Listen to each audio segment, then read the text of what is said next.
guys? This is Jeremy. This is Corey. And this is the Cultivate and Keep podcast, where we talk about what it means to be a man as a Christian. There you go. You got it. I got it right. Got it down. Cool. So for this episode, we're going to talk about kind of a few key turning points in both mine and Corey's lives of key times of when we just had experiences or interactions with people that have shaped who we are today and kind of just had a big impact on us. Yeah, for sure. So hopefully this will kind of give you some insight into yourself, but also, or into our lives, but also for yourself. Yeah, and that, exactly. You know, recognizing some of these kind of turning points in how they've shaped you, whether you know it or not, and sort of taking a look back. And I think, this was cool for me. I've thought about this idea before, but now that we planned it out, we kind of talked about, or we wrote down what we wanted to talk about. It was cool for me to kind of look back and, these are some of the big things that have happened that have made me who I am today. Yeah. And it's kind of like, as I was doing it, I realized, okay, so we're both young. Like, this isn't like end all, but so far in our life, here's, where we've come. And it kind of makes me think like, what's, in 10 years from now, what's going to be different, That's true. I hadn't thought about that. What are the new, turning points going to be? So, as we talk about these things, we hope that you guys can kind of think for your life, what are your turning points? What in your life has shaped you? And maybe it's happening right now. Maybe it was a couple months ago, a couple years ago. But, what has impacted your life? And also, how can you impact others' lives? So, yeah, for sure. I think it'll be good. Yeah, well, should I fire us off? Or Do it. Go for it, bro. All right, bro. Cool. Sometimes Corey hogs the floor, so... I get excited when he defers to me. Yeah. Just kidding. He definitely has the better podcast voice going on. So I do sound pretty crispy. You do sound crispy. I don't know. We're both pretty crispy, but maybe a little bit. Let's just stop there. Yeah, we're both. We'll just we'll discuss. Let's practice some. Let's cultivate some humility right here. Exactly. Good for you. All right. So. Kind of a little backtrack a little bit. So last week, me and Corey were just kind of talking, about this coming week, what we wanted to discuss on the episode, and we talked about doing this. And so it was kind of funny when I sat down to kind of think about, for me, what are a few key moments that have shaped who I am today. It was pretty easy for me to think of stuff. It's kind of funny how quick it came to my mind. Yeah. And I think for some people, I wonder like how it is for others, if it's like that, or it might be more difficult. I don't know.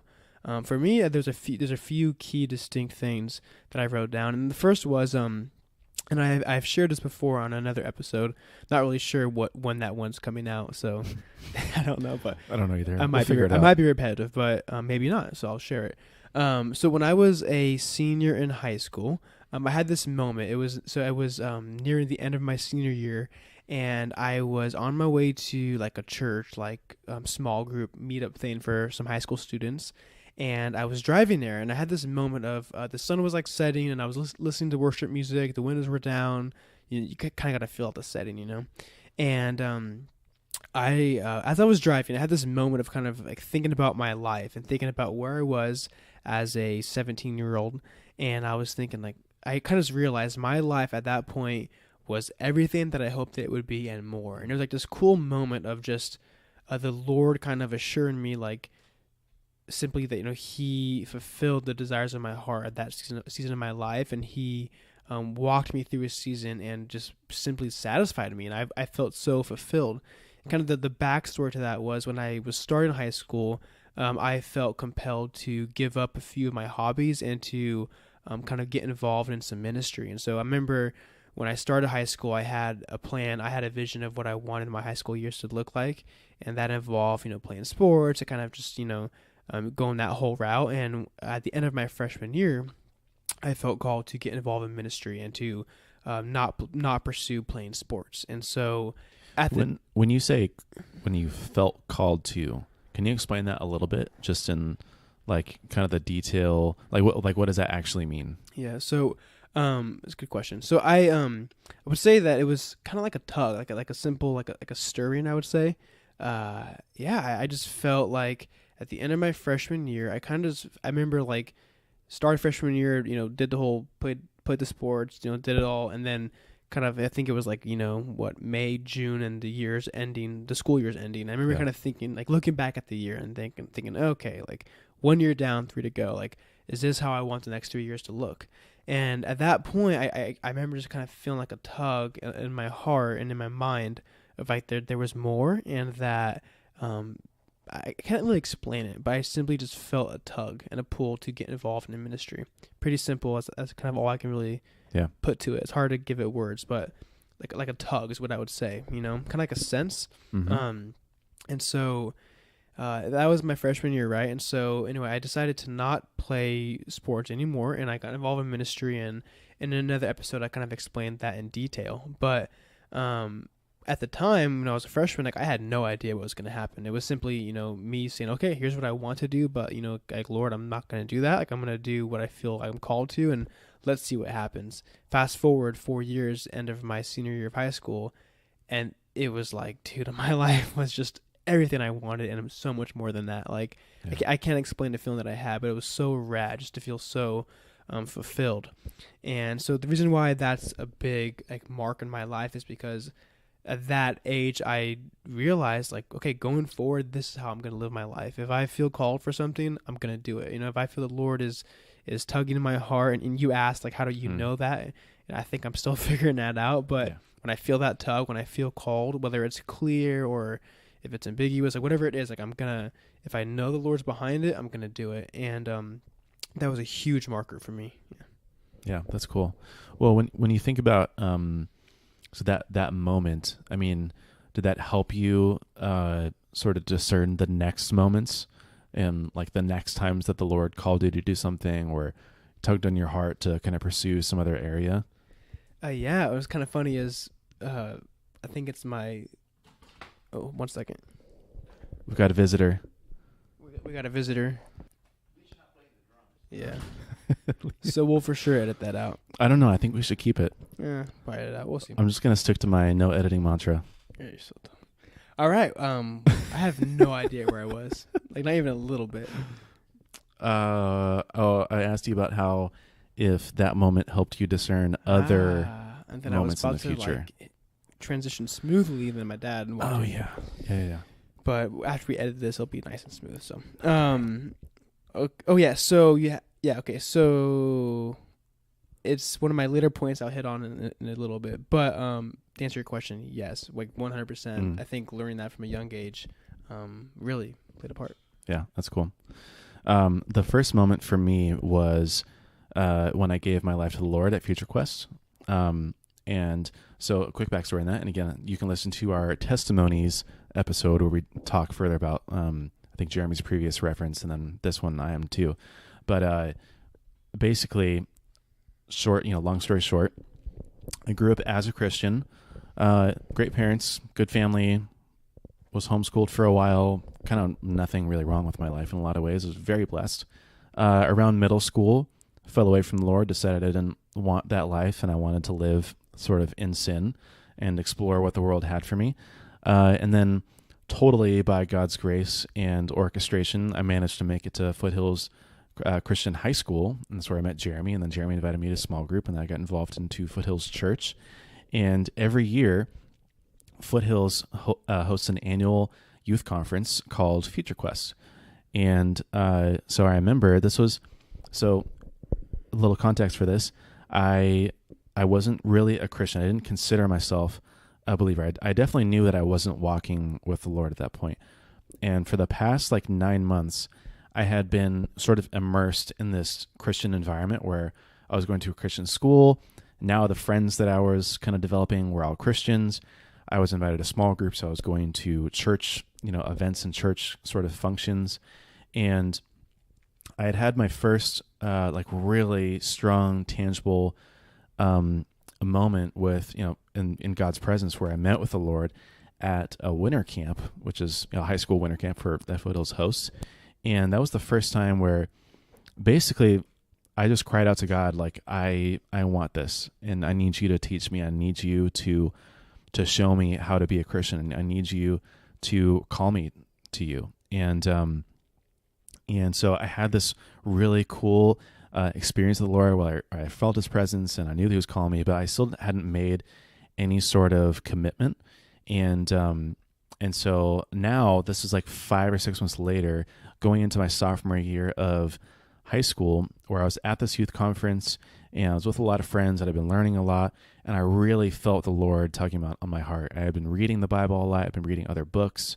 I read this book called The Way of the Master, which was really fundamental for me.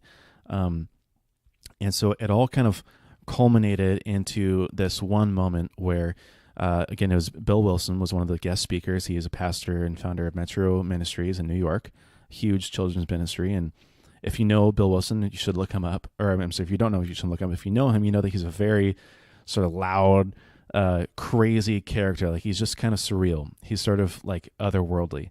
And so he's super, engaging. Like, he's the most engaging speaker I think I've ever witnessed. And part of that is his voice, which is really raspy. I'm not going to do an impression. If Jeremy wants to, he can. But basically, he was talking about the scripture, Revelation 3. I think it's verses 16 through 17, I want to say.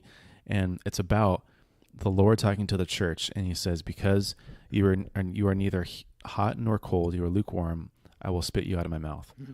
And that hit me like a stack of bricks. Like, it was just like, I am lukewarm and this isn't working for me. And I'm like, this isn't going to result in anything. You know what I mean? Like, it hit me so hard that God would rather me be against him than he would be in some sort of weird, serving two masters kind of state. Yeah.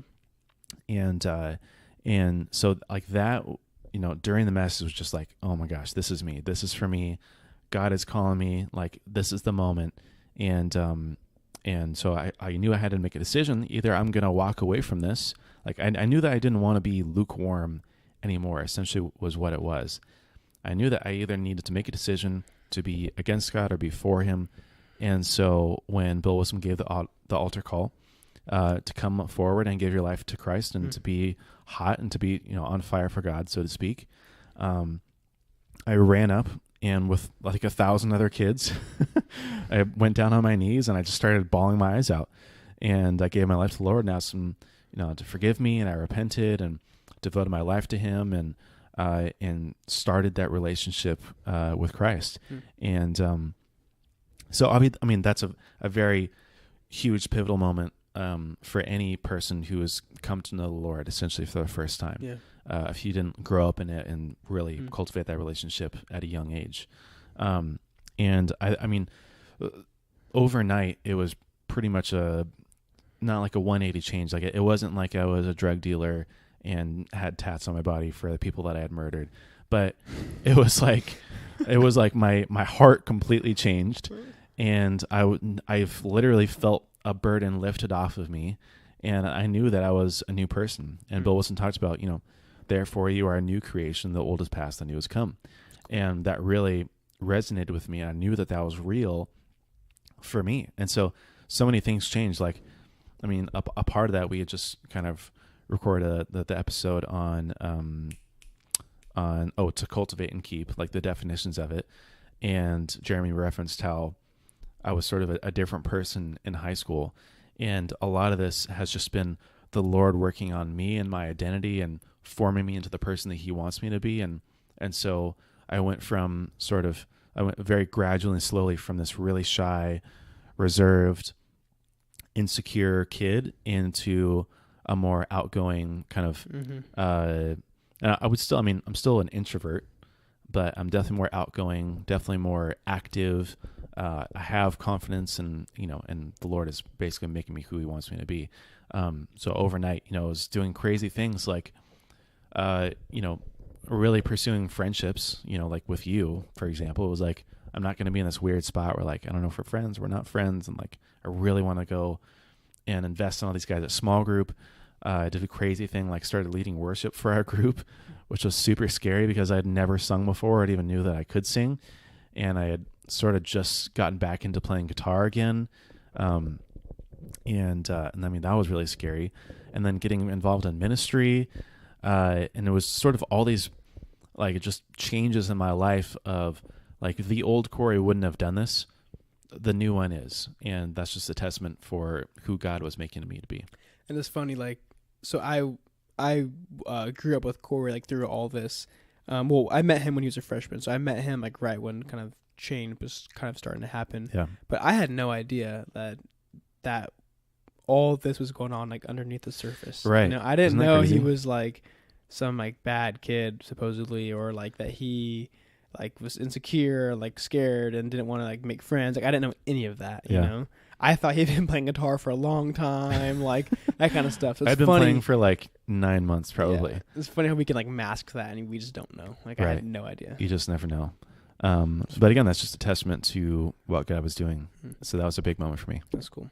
Yeah, so for me, so my second time in my life, I think it was when I was like a sophomore in high school. So I was probably 15, 16. One of the pastors from my church, at like a time of ministry, like some like worship night, he came up to me and he had a word for me. And so he pulled me aside and said, Jeremy, he said, in your family there's a line of talent in your family. And so for me, there's 5 kids and 2 parents, and I'm the youngest of 5. And so he said, you know, you are at the end of a line of 7 people, right? And he said, the Lord in you has placed parts of everyone, so pieces of what they have of their talents and their skills and their traits, pieces of that is in you and more. And basically what he was saying was, he said the Lord wants to use you in the workplace. He said in some big ways, like bigger than you know, bigger than you can expect, more than what he's done with the family that's gone before you. He wants to do with you, wants to do more basically. And Wow. but his like key word was, but don't screw it up. Like basically what he was saying, like don't be a knucklehead. And his name's Jim Dealing, so if you know him, like Jim that's is amazing. totally like what he would say, like don't be a Don't be a knucklehead. knucklehead. But what he was saying is basically like, look, here's your family, here's what like everyone before you has already like done and accomplished. The Lord wants to do, you know, parts of that. He wants to pull from that and do that in you and then more, you know. And so it was a cool, encouraging word. But it's kind of scary. Like, okay, God, I don't want to mess this up. Like, Yeah. I want to be successful. I want to, you know, accomplish like more for the family and for the kingdom of God. But I don't know like how, or I don't know how to not mess it up. Basically, When was this again? that was sophomore year, so I was like 15, 16. Really? It was like a Oh my very gosh. distinct. I remember it very well. That's so young It too. was really distinct, yeah. And what was funny, because so for me, like my whole life, I've always been like told, if I'm like a little kid, like you're like a businessman, like that's how like, your mind works. It's like yay, and I've always kind of thought, cool, like what does that mean? Yeah, like how does great. that practically apply to my life? And so, like that was the first like real like biblical like godly kind of like prophecy that I've ever like heard, you know. And so that was cool that it was like promising and kind of along those lines. And then Yeah. so there was that one, and then a few years later, this one was a lot more relevant to me. It was when I think I was like 20, I think I was 20 years old. My sister Jenny, so her husband now at the time, it was just the guy she was dating. His name's Brian. And so at this point, he had been dating her for I think 4 months. So he like brand new to the family. Like no one really knew who he was. Like I didn't know him. But Brian like has loved the Lord for a long time, and he's always been really into like prophecies and spiritual gifts and whatnot. And so in my family, when we have a birthday, what we do is we write letters. So if it's your birthday, you know, when we open presents and have like, you know, dessert, whatever, we do like words of encouragement in the form of a letter. So everyone like writes a letter and you share some nice words, and like that's it basically. And so it was my birthday, so everyone like had a letter for me, which that sounds weird, but that's kind of what my family does. Yeah, it's just I remember the first time it kind of freaked me out. Yeah, like, what is this? what? They're just reading. How I letters to describe each it other? is basically words of affirmation in the form of a letter. That's kind of what it is. It's cool. And we do a letter because that way you can keep it and you can look back on it. Right. So anyway, that's what we were doing, right? So it was my birthday. Brian had been dating Jenny for I think 4 months, like whatever. So Just like brand, it's not a long time. yeah. At all. So my point is he didn't know me. Is Right. what I'm trying to get Yeah. across. I think I had met him one time before that. And for some reason, he felt compelled to write me a letter, which is like weird. Like, so by the way, for these birthdays, like you don't have to do a letter. Like if you just want to like say a few nice words, you can. Or if you don't want to say anything, like that's fine too. Yeah, Like, if you're not in like the immediate family. well, even if you are, like it's not like mandatory. Like it's. Oh, Just, I didn't know that. when I we feel were- like it is. when we were little kids, it was like. Oh yeah. But yeah, now it's like whatever. Right to Daniel. Yeah. So it's like you don't have to. So, but he felt compelled to write me a letter, and so, long story short, basically in his letter, and I still have it to this day, and it was like, this is, I think, the strongest and like biggest prophecy I've ever had, and it's like, it's pretty crazy. Basically, he basically said all the same things that Jim said, but like more. So he went and he used the story of, he said the Lord, like when he met me, he said the Lord like kind of, he felt like the life and like the word that God gave to Abraham, which was basically that, that basically all of the lines of, right, will descend from him, the families of Jesus, and the Christian like name will come from Abraham, basically. Yeah, the genealogy of Jesus. Yeah, will extend from his family, right, from Abraham. He basically said like, so think of how big that is, right? Of all the people in the world, all the Christians at least, that how we've come from Abraham. So he was saying the Lord wants to do like that. Like to that extent, he wants to use me in like the workplace and in the business world. That was his like prophecy for me, and so like that one like hit me like, holy cow, this guy doesn't, because Jim knew me, he knew my family, like he knows, like, so I kind of felt like, oh, that's cool, but that just, he knows my family, so that maybe it's like a biased prophecy, whatever, I don't know. But Brian like didn't know us and like, didn't know me and didn't know who I was, and so to me that one like really stuck with me, and it was super encouraging, and so that was like a huge defining moment of, okay, God, like, so, and even to this day, I don't know what that is, but I'm still like holding on to that. Okay, like I feel like you're calling me to something. So what is it? You know, kind of how I feel. So it's not as much about like what you do with that, but it's, you hold it and you let that kind of marinate, and you really just keep that until God is ready to play that card, and then you're like, all right, well, yeah, I mean, I've been waiting, God, you know what I mean? Like this, I've known this, that was going to come to happen, right? So yeah, we talked in the previous episode about like sowing seeds, and so I think about like in those times of waiting and of like, okay, my life today is not what I want it to be, and this is not what I want to, spend my time on earth doing. So I'm going to be patient. I'm going to, keep working and, and be patient until it comes to pass. And so, yeah, kind of one of those things of just holding on to it, holding fast, and it's kind of tucked away in my heart, and I pray for that, and I want that. So, yeah. And those two visions were like two huge seeds for your life. Yeah. And just, obviously, I mean, if this was 8 years ago, maybe, you know, give or take, like, it's a big deal that you remember it. You know what I mean? And that the Lord placed it on your heart, and that it's there. Like, it's not just some sort of fling. You know what I mean? One thing I was going to say is, again, so the point of this isn't to just talk about me and Corey. Like, it's to think about yourself. Yeah, think of yourself. Like, think of, okay, so here are a few turning points for us, but for you, like, what are yours? And so if you have any, write them down. Because this, I wrote it down. And one thing, when Brian shared this with me, again, he wrote it in a form of a letter, and so he actually emailed it to me, so I have it on file. But he encouraged me to go and to read the story of Abraham and to take notes on it. So I did that, and it was like super cool, like to like read kind of that story and then kind of compare it to with what he said. And so for me, like writing that stuff down has been good to reference and to hold on to in time when times are hard and I feel discouraged. And so for you guys, like, when you think of turning points or significant moments, write it down. Yeah, for sure. The second big moment for me, it's funny that we sort of have a similar. I mean, I'm pretty sure that this is probably this could have been one for you. It's what I meant to say. But when I quit basketball in high school, and again, it doesn't sound like a big deal. We've mentioned this like more than I ever thought that we would. We weren't like killer athletes. Just want to be very clear. Not like at all. Hardly got any PT. Like no playing time. Didn't leave the bench really. Yeah, it's so funny that we're like that we're referencing this. I think it's been like in every episode that we've recorded today, I feel like.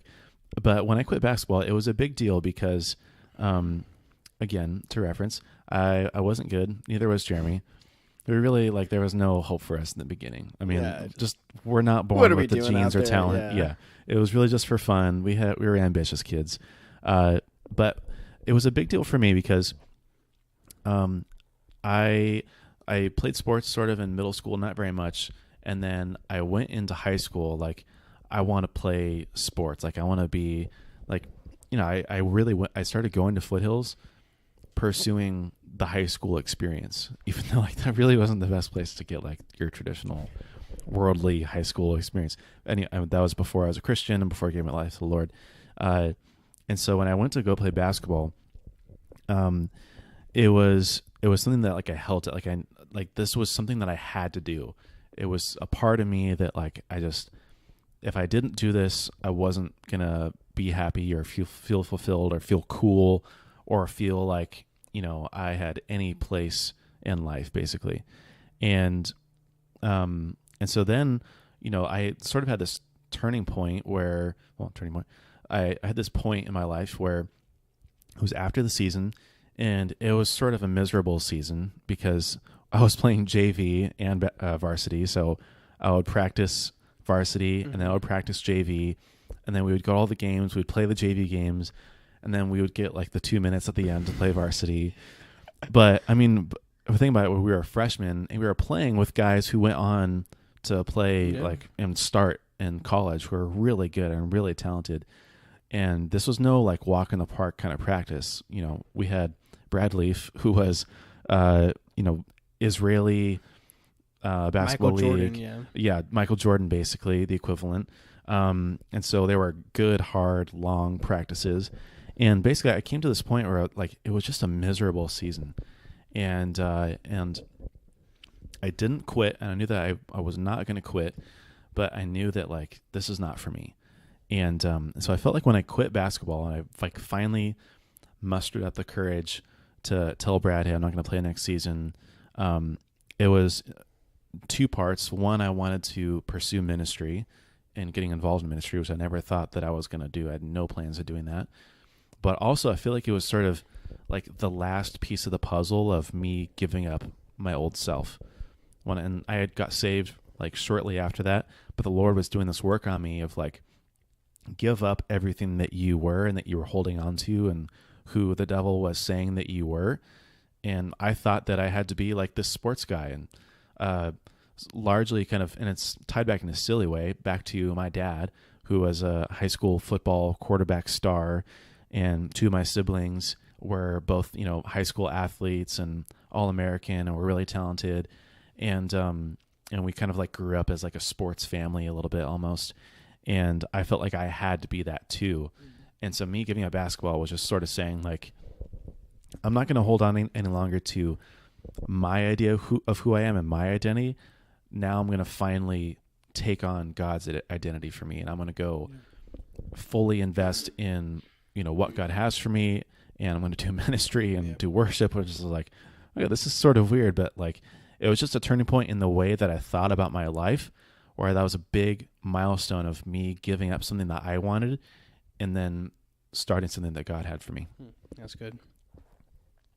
For me, so a third point is actually last year, August of 2017 was there wasn't like a significant like moment, but kind of when I realized that I had like a pretty strong like fear of man that I was dealing with. And when I say fear of man, what I mean is simply just the idea of wanting to please people and make people happy. And it's kind of funny. A girl that I dated in high school, and that sounds weird to say, but a girl that I dated in high school, she used to tell me like, "Oh, you're such a people pleaser," and I remember thinking like, "You couldn't be more wrong about me. Like, I am not a people pleaser. I don't need to please anybody." Yeah, I was thinking like, "You're dumb," but I kind of realized like last year, no, I struggle a lot with wanting to please people, and like if I know I should do something, but if I think that others like won't approve, like it's like a battle for me. Like I really feel like it's a strong like fear of man.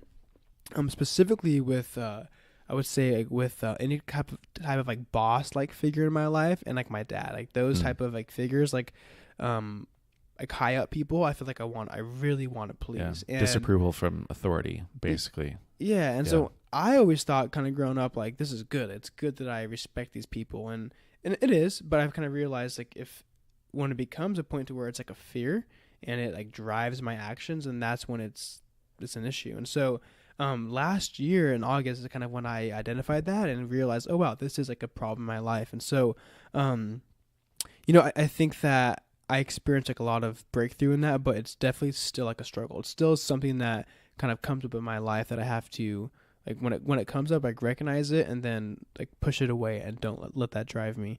But I put that down as a turning point because when I identified that last year and realized it, I mean, I experienced a lot of freedom. Like, there's a lot of things that I'm doing today in my life that I wouldn't be doing if I was still like bound by this fear. And so, there was no significant like moment, but just kind of the overall realization of this fear was a big deal. So, yeah.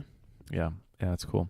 I mean, I think, like, that's so relatable. You know what I mean? Everyone struggles with pleasing other people. Yeah. Like, the social pressure is real.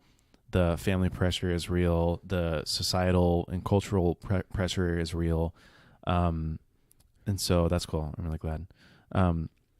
Another one for me was when this was right after we graduated high school and we were going into our freshman year of college, and I took a trip. So pretty much, not all, but I mean, a lot of our friends moved away from San Diego to Phoenix, Arizona to go to GCU.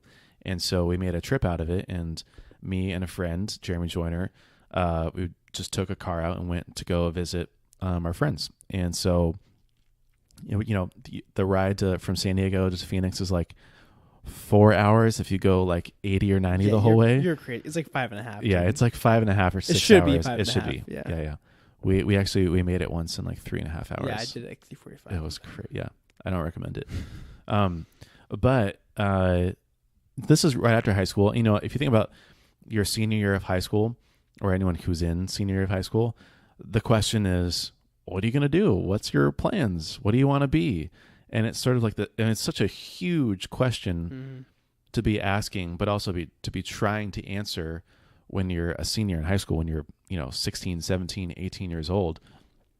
And so I had this thought, like, I want to be an accountant, and I want to live a normal, average, ordinary life, work hard, put in my hours, have a family, do the 9 to 5, come home, have my hobbies, serve in church, and just basically live like your standard kind of life. And that's what I thought. And then as me and Jeremy Joyner were driving, it was only like 30 minutes in, and then already it's like, so like, what are your plans? Like, tell me more. You're going to, whatever college, and you're studying what? And I was like, yeah, so I'm going to be an accounting major and going to community college. And so I think, maybe I'll just be an accountant or in finance one day, work my way up the corporate ladder maybe. And he was just like kind of nodding his head. And, it only took me like 30 seconds to explain my whole life vision basically. And then like I stopped and I was finished. And then he was kind of just like, that's it? I was like, yeah, I mean, that's it. Right. And he was like, oh, okay. I was like, well, so what about you? And then he went on, if you know Jeremy Joyner, like, he's just like the biggest thinker, and he has all these wild ideas. And so then he's, spewed out all the ideas, like, I want to start this company and blah, blah, I'll travel the world.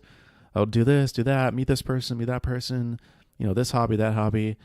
And it's not like he disagreed with me, but he challenged me, when he said, is that really it? And then we got later talking more about it, so why do you want to do that? And why do you want to just have a 9 to 5 job? Or why do you feel like you don't want to do any more than that?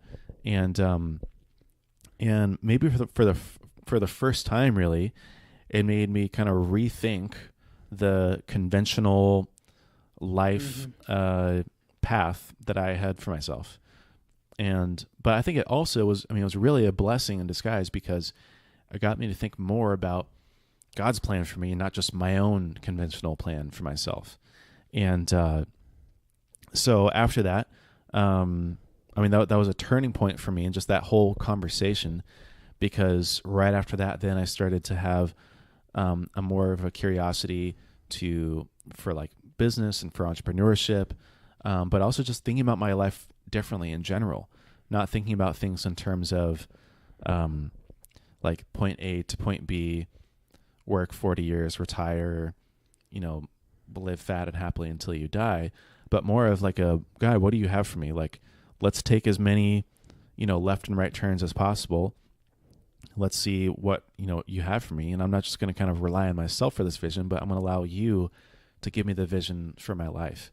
And that kickstarted a lot of things, like my curiosity in entrepreneurship and software and e-commerce and all sorts of stuff. And I started reading like crazy, and sort of kicked off my quote unquote career, but also just in general, the way that I think about things now a lot. I mean, that was when I started listening to podcasts, which I'm like a podcast fanatic. You know, I listen to podcasts like 2 hours a day or something. It's stupid, and it's not like I'm just wasting it away, but overall, it's just a different way of thinking about life, not in terms of point A to point B, conventional. This is how society says this is a good life, but now thinking about what does God have for me? What are some unconventional things that God might have for me? And following through with some of the desires that God has put on my heart. Yeah, that's cool that you having a friend like Jeremy that challenged you and kind of got you to think. Because if he wasn't there, you might not be doing this kind of stuff. You know, you could very well. You know, it's crazy to think about that. Like literally, he could have changed a big course of your life because of that challenge. You know. Yeah, and it's weird. Like, I mean, everything could have been different, but obviously the Lord had that kind of word for me at that specific time.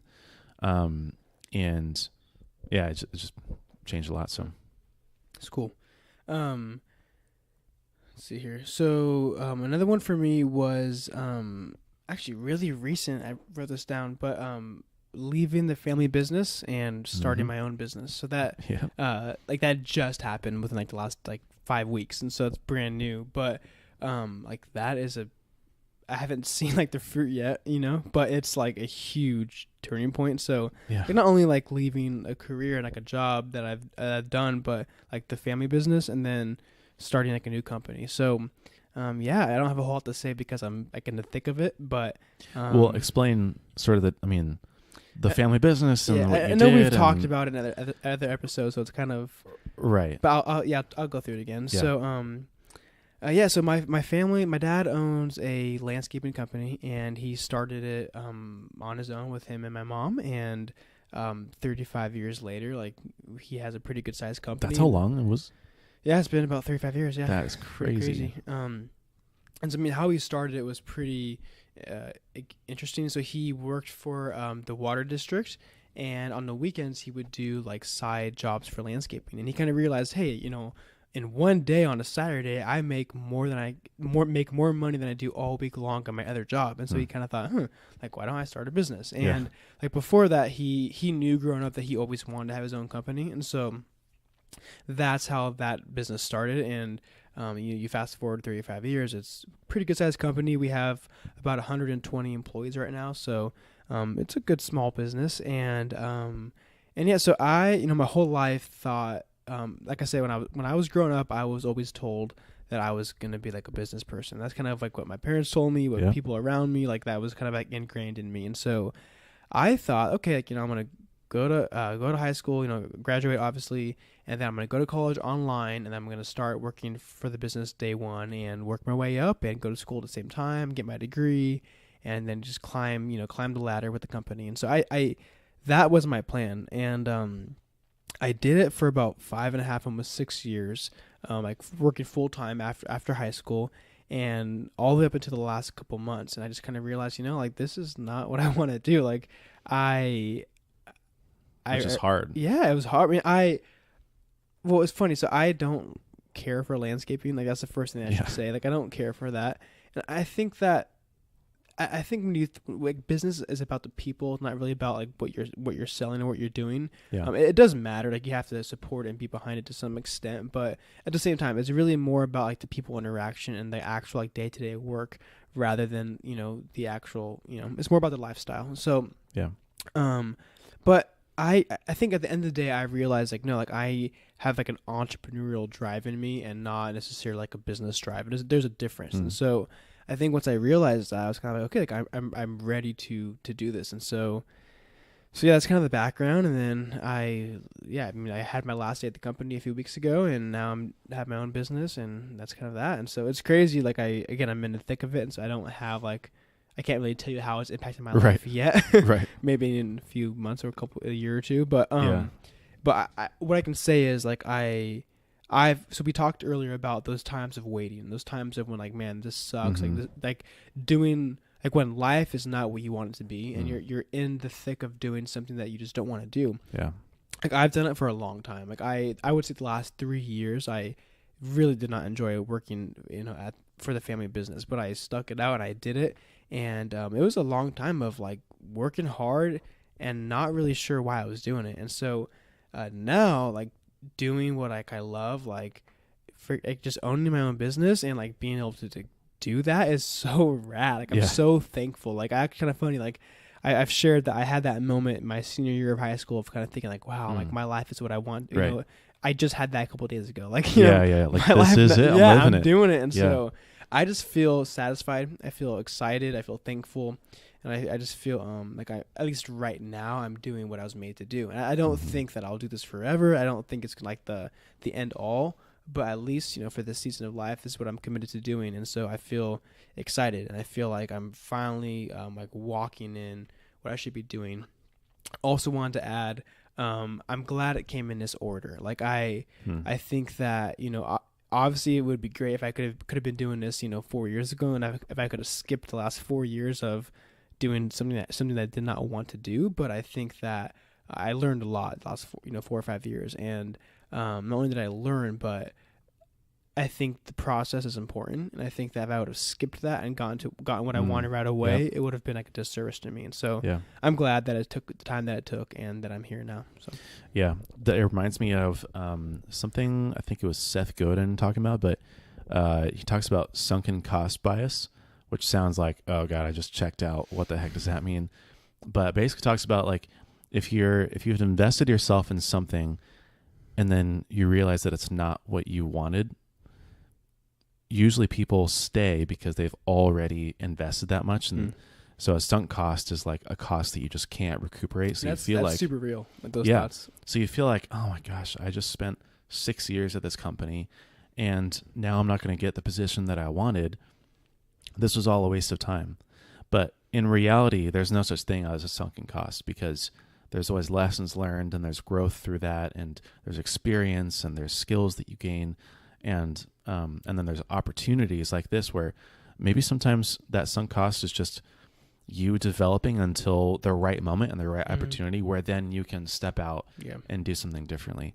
But there's a lot of sunk costs, like relationship sunk costs. Like, I've been with this person for so long and I don't want to give up on us now.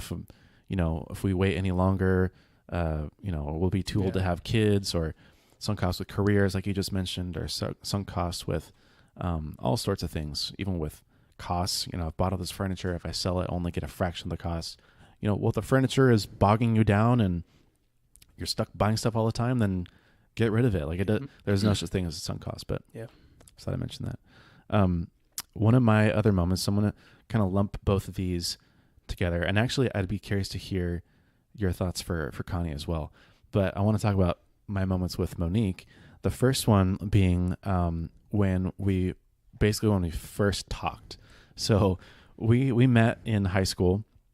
And I'll save the full story for when we get them on the podcast, because that'd be fun. Monique is his wife, just to be. Monique's my wife.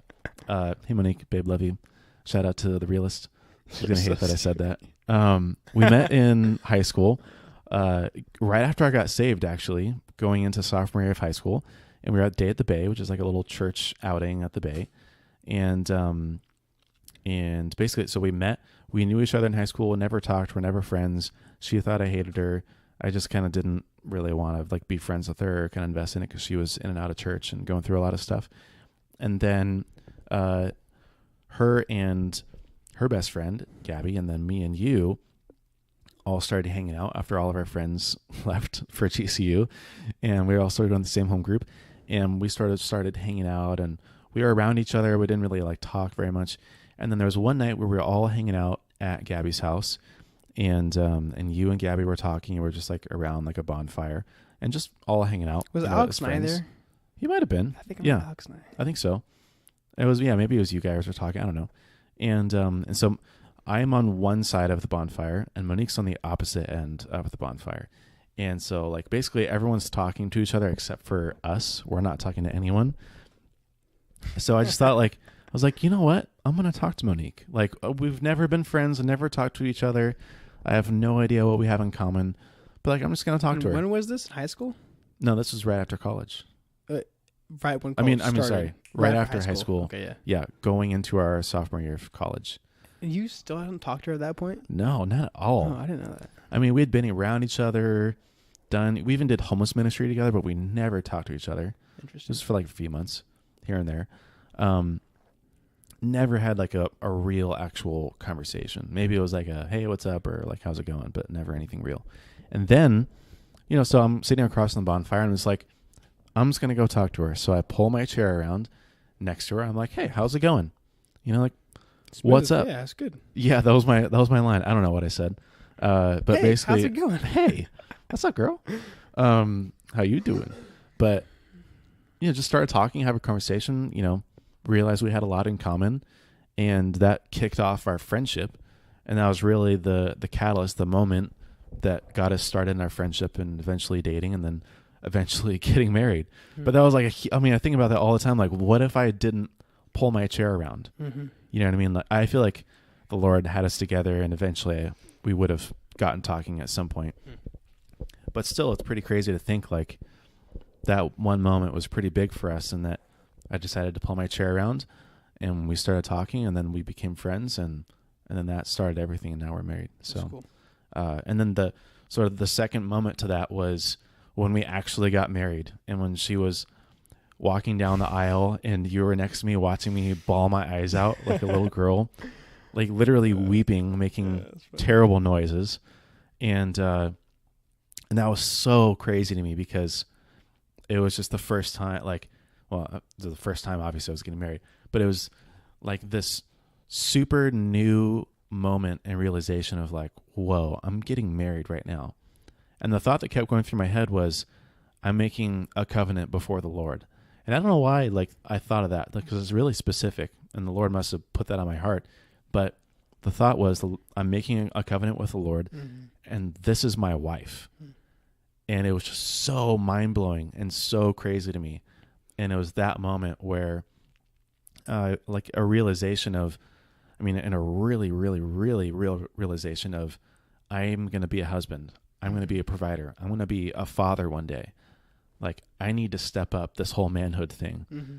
And the Lord had been speaking to me through that, the podcast being kind of a result of the Lord speaking through me a little bit on that. But Monique definitely had some big moments in my life. It's cool. Yeah. I'm curious about you and Connie. Well, I think mine kind of trumps you a little bit. You see, I have a boat, Corey. So, that's right. No. Yeah. Tell me about, okay. So, I knew Connie for a couple years. I think she started going to our church, I think when she was like 17 or 18. And so we had been around each other for, I think, 2 years or so. Never, kind of same as you, Monique, never really talked. I knew who she was, knew she was there, but never interacted, never talked to her, never knew her. And so that was that. And then she started working for the family business and for Le Bonds. Yeah, for Le Bonds. And so because with you. Yeah. So because of that, we just started interacting with each other, and I was around her a lot at the office, and we just, we found ways to work together. Found ways to work together? Of course. Hey. Kind of funny story. So we rolling that desk chair over. Yeah, we had the business had just switched phone carriers. I think we went from AT&T to Verizon. So with that, we got a bunch of new phones and all this stuff, and so we had to sell 30 cell phones, and so smart iPhones, and so I was the one tasked with selling them, and so Connie had a friend of hers that wanted a phone. So Connie was like, hey, can you give this person a phone, blah blah. And so I used that as a chance to get her number. So I was like, hey, can you give me your number so we can whatever. And so got her number, and not sure how, but we just sneaky dog. I know, right? And so we started talking more and more, and I wasn't I was interested, but I wasn't she's the one. I wanted to get to know her, and so started talking. And then, dude, I freaking took her fishing on the boat, and so she couldn't say no to that. On the Julianne. Took her on the Julianne. That was a funny day, and so the day started. She came over at 6 a.m, early. Because when I fish, I'm. Oh yeah. It was funny. Real. I was multitasking. I was trying to, get to know this girl, but at the same time, I wanted to fish, and so That's efficiency right was there. yo, you come over early, we're gonna freaking fish, and we're gonna hang out together. We're gonna do both, and so. She came over at 6 a.m. I remember that, and we went fishing, and uh, yeah, it was great. We were in the bay, and it was a fun day. And then I told her, hey, like at night, whatever, some friends of mine are having like a little get together. We'll go have dinner. But what she didn't know is it was like a couples night, and so uh, I think it was a lot of people. It was like I think 4 couples, so 8 people. But it was like a day for sure, And so Yeah. we went fishing like By all day, default. dude. Yeah. Like fish from like 6 in the morning until I think like 3 or 4 in the afternoon. Like a long day. Got home, like washed the boat off. Like kind of funny. First time ever like spent time together. We like came home. She was upstairs. I went downstairs. We both like showered and like changed and got ready, and then like went on a date together. So it was a super weird dynamic. Like yeah, that's the I weirdest probably day ever. I didn't think it through in my head. It just kind of like Yeah. happened that way. But yeah, it was funny. Like, we didn't even really know me, and she's like showering in my house. That was funny.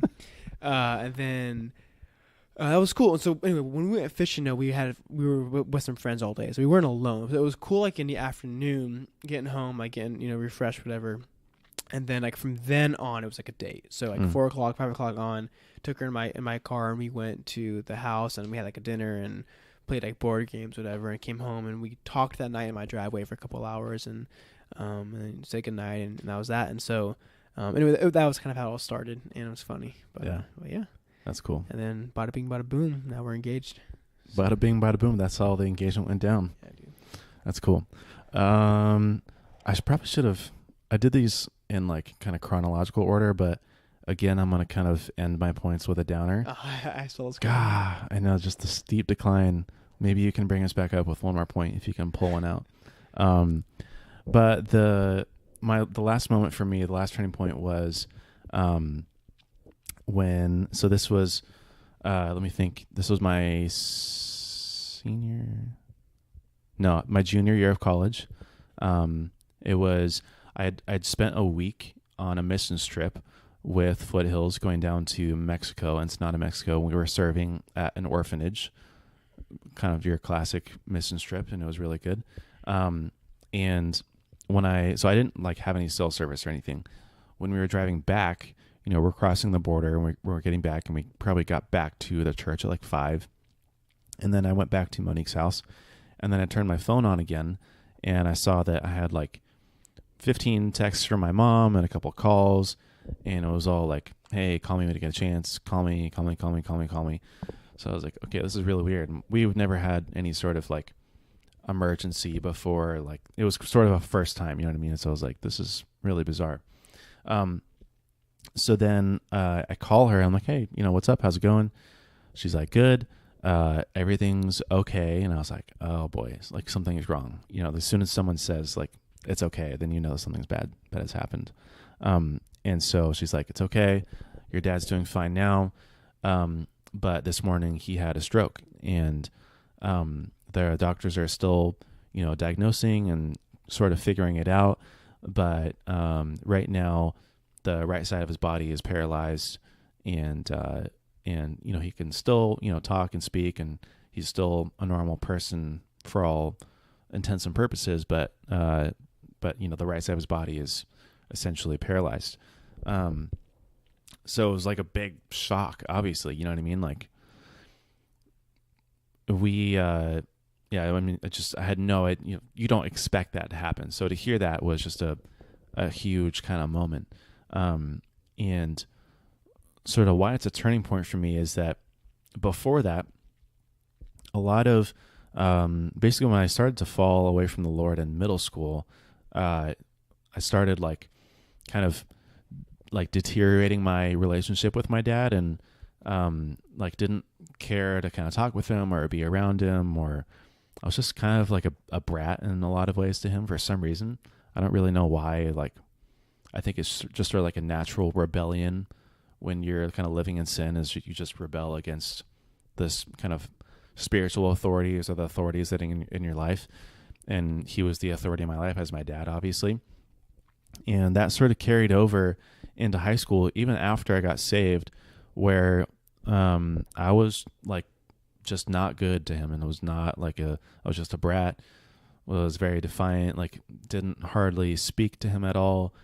I mean, I don't know if I can recall any conversations with him in high school at all. Like it was just drive me to school, silent, pick me up after church, silent, which is stupid. You know what I mean? Like, I'm super embarrassed now to like say that because it was just so like meaningless and so pointless. And there were some points, you know, where we would talk or have fun or go out some places, but I was definitely harboring a lot of bitterness towards him specifically. Both my parents in some ways, but definitely more him. And I knew it too, even like when I was, in church and I was saved at that point and I was growing with the Lord. Like, I knew that it was sort of always in the back of my head, like, this is something that I haven't dealt with. And then, things basically just got worse and worse and worse and didn't talk to each other at all. And then, so then my mom calls me and says, he's had a stroke. And I mean, there's like so much like regret and so much remorse and like, oh geez, like everything's different. You know what I mean? And so I pretty much knew immediately, like, I have to deal with this and I have to change the way that I act towards him and that I think about him, and that basically I have to like, not repair, but I have to stop ignoring our relationship in a lot of ways. And so in my heart, I forgave him for a lot of things, spilled a lot of things to Monique. I think I talked to maybe John or some other people about it. And then, so in a lot of ways, it was a huge blessing because I was able to like be compassionate towards my dad again. And I was able to, like, I had a desire to have a relationship with him and to talk with him and to talk with both my parents. And so it was sort of a catalyst and an excuse to spend a lot of time with him, especially when he first had a stroke and he was in a rehab center in El Cajon. And in between classes, after class, every day almost, I would make a trip over there and sit and talk and, spent more time than I ever before. And in a lot of time, that time with Monique as well, which really, really helped. But so it really kind of helped me, but also just repair a relationship and got to kind of it was a lot of God just plowing up the ugly stuff in my heart and cultivating it, like we were talking about in our To Cultivate and Keep episode. Just a lot of necessary kind of like dirt and junk that was just brought up and that finally had to be dealt with. But then, just continually like, so this is more recent, but about 3 months ago in June, he had another minor stroke on the same part of his brain for the same side of his body. So nothing really was changed or affected. But then about a month ago, he had another stroke in a different part of his brain that affected his sort of cognitive decision-making ability and his ability to speak. And so now that's been, a lot of things have been repaired and a lot of, things have been better. We have a good relationship. But now it's just even harder just kind of going through that and being with that. And, there's definitely still like some remorse about, not being able to talk like normal people and, not having those conversations in high school and not ever having kind of that traditional father-son kind of relationship that you see in the movies. But it was really, it was that, and things are good now. Like, even if he can't speak, like things are better now than they were in high school, which is crazy to think about. But it was that moment, when my mom had that, it really changed me. And I think it was just a time for me to grow up a little bit and deal with things. Like, I can't just keep being a brat to my parents, and I can't just keep like being a dummy. And I need to deal with the hard stuff, and I need to do like what's uncomfortable and what's hard, and I need to face it. So that was sort of a catalyst for me, in the last couple of years of just really intense growth and really intensely just kind of facing my fears and quote my demons, if you will, but, just facing that head on and changing all that. Good. Do you have another point to save this whole? Well, I was going to ask, do you want me to like bring it home or do you want to end on that? Bring it home. I'm trying to think. I thought of a few. Well, first of all, dude, that's all like heavy stuff. And I think that like I know the way you're handling it is, I think, better than most. And thinking like so now your dad can't speak and you can't have like a normal conversation with him. So I think like praise the Lord, and it's good that you did the mending Yeah. and the repairs, in years past before today. So Yeah. um there were two quick things that I thought of. One of them was like an actual time I remember. Another one was kind of just like a change of my thought process. So the first one was actually with you when we went to Seattle. I think this was last year. So me and Corey took like a 5-day trip to Seattle just to get away and have some fun. And on that trip, we stayed in just this beautiful home that was kind of out in like the hills and all green. And I think it was like a big farm basically. And so Yeah, pretty much. beautiful, super green. Amazing. I love Seattle. Anyway, on this trip, I took some time and kind of just wrote out a list. And so I wrote out a list of what are the things that I want in a woman. What are the things that I want specifically in a wife? And I think that's something we should all, as men, we should all do that. My mentor at the time recommended that I do that. So I did it and kind of thought, okay, like this is weird, but I'll do it. And it was like super, super cool. I had this moment afterward of just complete assurance of like, okay, the Lord kind of spoke to me and just kind of reassured me like times in the past how the Lord has come through for me and my life has when I followed him, how my life has become what I wanted it to be. It was kind of like this moment of, okay, as long as I follow him and trust him, he's going to bring this about for me, And so, and that was like a cool like turning point for me, just kind of writing it out, releasing it, and trusting him. And so it was at a time when I was really like longing for a wife, and I wanted someone really badly. And so it was just cool to do that. And then the funny thing is, I wrote out the qualities, or I wrote it all out. And actually, a few months ago, I went back and read it, and it's cool. Really, like, just about like everything on there is like what Connie is, which was cool. Like just to see like how that like lined up. And so that was cool. Another one was just like a desire that kind of rose up in me a couple years ago, just to want to learn, like a desire to want to read and to want to absorb and soak up information, whether it's, listening, reading, researching, writing, whatever it is. I just want to learn and continually grow. And so that wasn't like a key moment, but that kind of started with me a couple years ago. And once college kind of got out of the way, it was like one of those things where I have time now and the capacity to learn and to just continually, gain knowledge. And so that's had a big impact on my life, and I hope that will always continue as I get older. Yeah. So I think the sort of ultimate lessons learned from a lot of these turning points is, well, one, that everyone's going to have sort of these turning points, and they're going to have these moments of extreme growth, or things that impact you a lot, or things that you take and you carry with you for the rest of your life, or for a certain period or season in your life.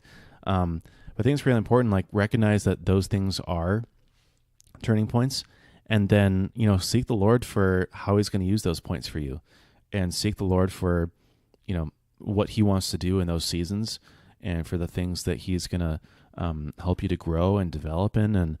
And really, it's just about recognizing those things and then asking the Lord, okay, Lord, what are you going to do with this? How do you want me to receive this? What do you challenge me to do?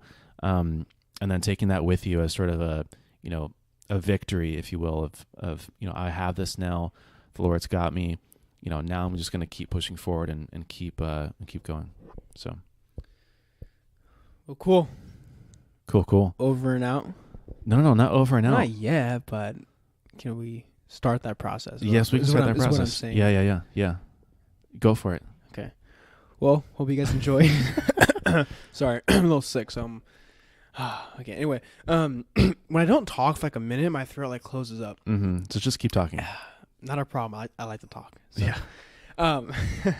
Hey, go follow us on Instagram. Instagram, baby. Twitter. But mainly Instagram. We're gonna put the most work into Instagram. Yeah, so if you just have one thing, just do Instagram. There we go. Yeah. You can email us at. Oh, I'm sorry. You can email us at cultivateandkeep.com. Yeah. I think at this point we can just say you can email us at cultivateandkeep.com. Okay, and then people know. That's true. Yeah. It makes it easy. Cool. Reach out to us on social medias. Join our Facebook group. You can support us on Patreon. There'll be a link in the show notes. Tell us what you think of these episodes. Ask us questions.